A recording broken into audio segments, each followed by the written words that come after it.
artist yabitinze all East African artist omuli ne badamandi bonna ne bamu appreciating in that level.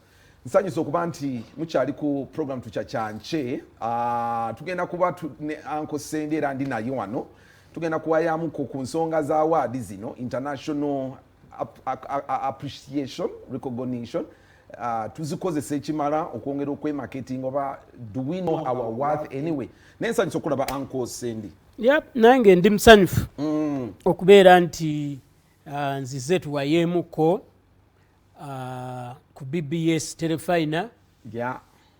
Badde manyi nti ngenda kulabako ku The Beautiful naye bakuye enchukwe. Kenzo okulaba nga ndaba muntu mulala naye gokaya naye wali wagamba omwana oyo ankayanya nnyo. Naye tewali buzibu. Olumu arguments and discussions are also healthy. Yeah. But njagala kozesa omukisa guno nsoke mbeke ekintu kyenzijawo. Waliwo omuntu oba abantu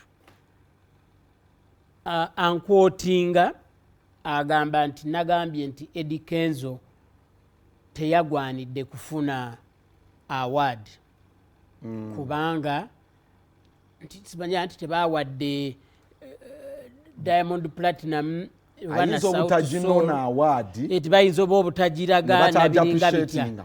Njagala kukitegeeza n'okutegeeza eggwanga ti oyo gwe bakwotinga sinze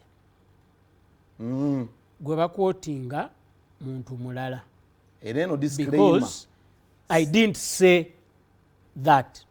I just want to put it right. Naye lwakuba manyi waliwo ennaku zino ti maybe kanefuireko nange kumulere. Maybe I'm becoming so good a critic and an analyst that omuntu yenna ayagala okubaako kyayisaawo alina kitaaginga ku linnya lyange. Uncle Ssendi. Okay.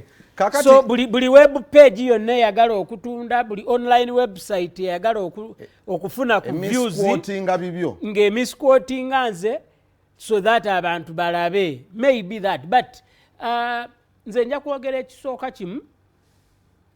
I'm happy for Eddie Kenzo. He deserved it. Ebigambo nga deserved biri relevant. Okitegedde. And kwaga kiringa nga mwana kuzaalibwa noga nti abadde deserving okuzaalibwa. You can't say that. Omwana amaze okuzaalibwa. Deserving is the word of contrast. Mama Ssendi. Abayimbi babadde bangi. Uliriza. Webawa Ssendi oba kasuku oba